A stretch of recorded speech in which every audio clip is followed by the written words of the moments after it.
Seneca, Letters from a Stoic Life. Chapter 1, A Voice in the Storm. Rome was burning, not just in fire, but in fear.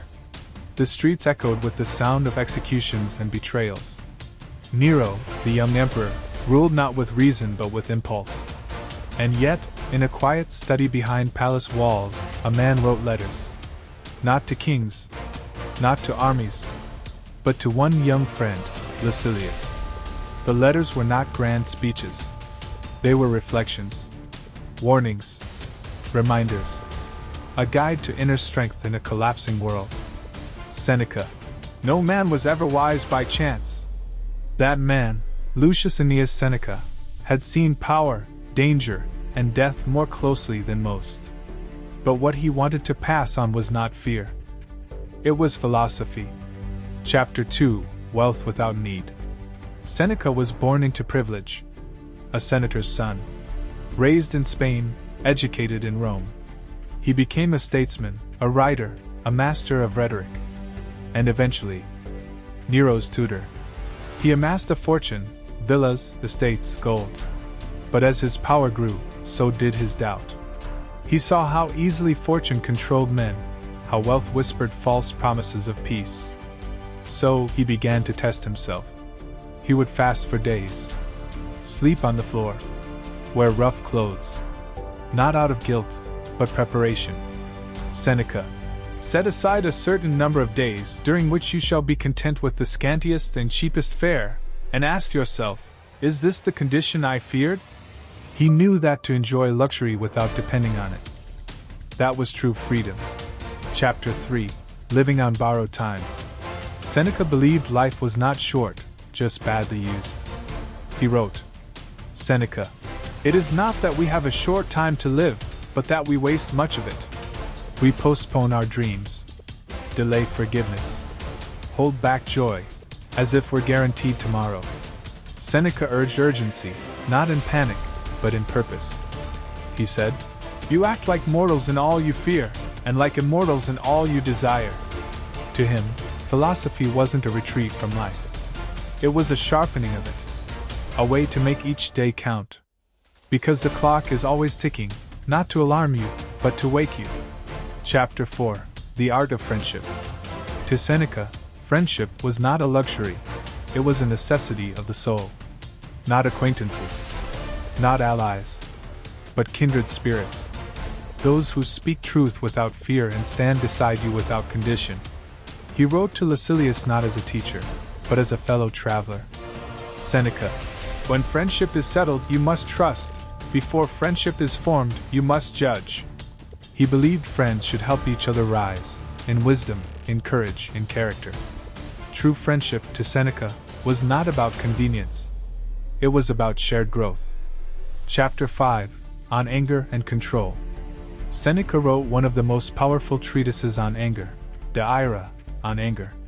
He called anger a temporary madness, a fire that burns not only its target, but its source.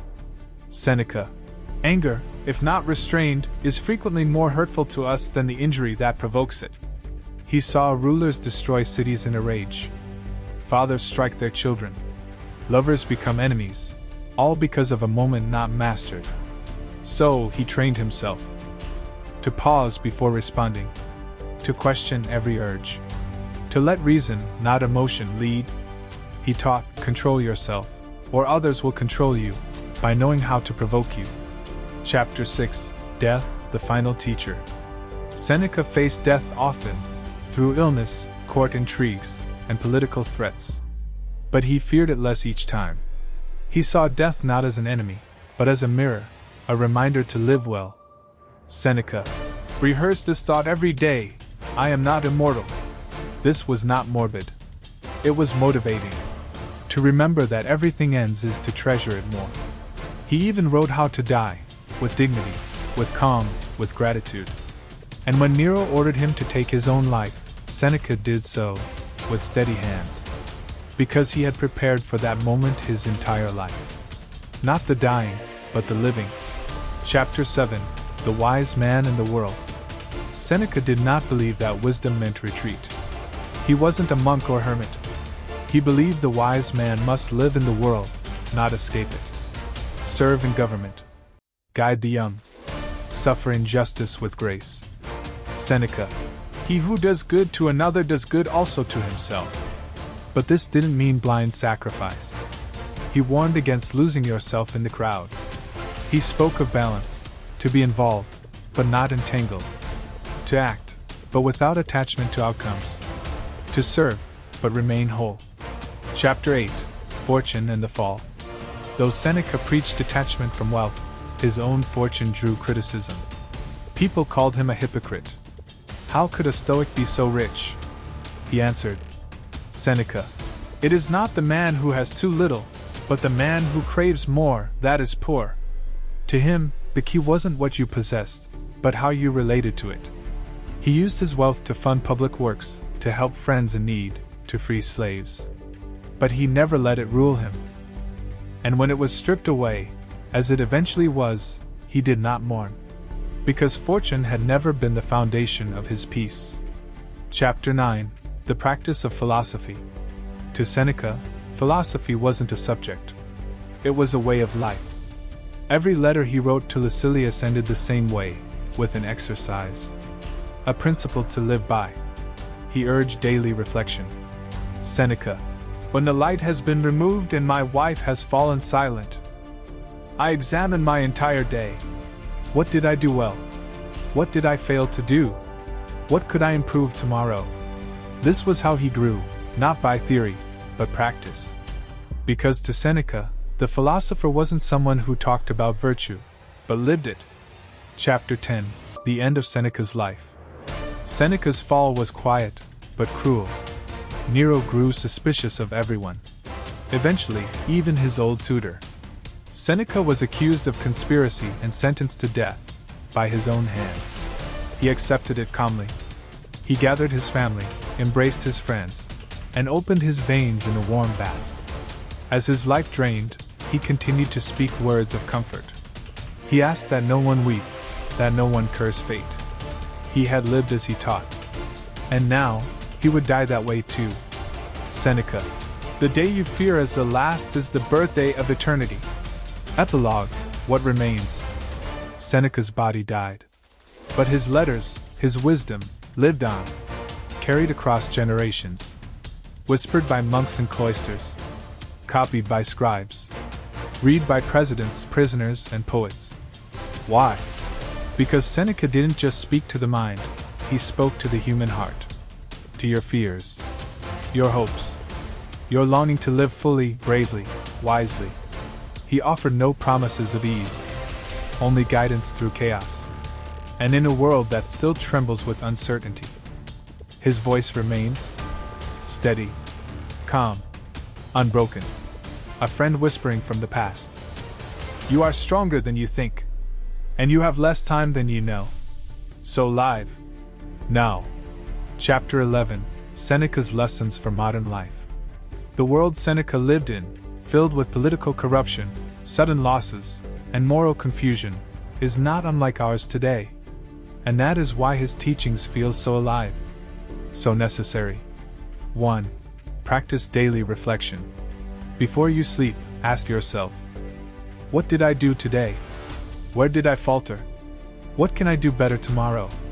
This habit builds inner strength. You don't drift through life, you steer it. Seneca. While we teach, we learn. 2. Understand the value of time. Seneca's most famous essay, On the Shortness of Life, warns us not to waste what's most precious. Not money, not fame, but time. Seneca. It is not that we have a short time to live, but that we waste a lot of it. Social media. Endless scrolling.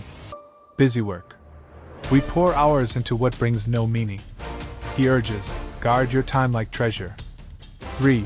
Detach from outcomes. Whether you're trying to succeed in your career, build a relationship, or pursue a dream, Seneca reminds you. Do your best. But don't tie your worth to results. Seneca. A wise man is content with his lot, whatever it may be, without wishing for what he has not. Strive, but release your grip on control. 4. Be of service. Philosophy isn't just for you. It's how you help others. Be honest. Be brave. Be kind, especially when it's hard. Seneca. Wherever there is a human being, there is an opportunity for a kindness. Chapter 12, the final message. Imagine Seneca speaking to you now, not as a distant philosopher, but as a mentor. Not judging, just inviting. To wake up. To stop waiting. To stop pretending there's always more time. The message is simple. You are not promised tomorrow. So use today. Face hardship not with complaint, but with courage. Love those around you deeply, and say what must be said while they're still here. Live not for applause, but for virtue. And remember, you don't need a quiet world to find peace. You just need a quiet soul in a noisy one. Seneca. Begin at once to live, and count each separate day as a separate life.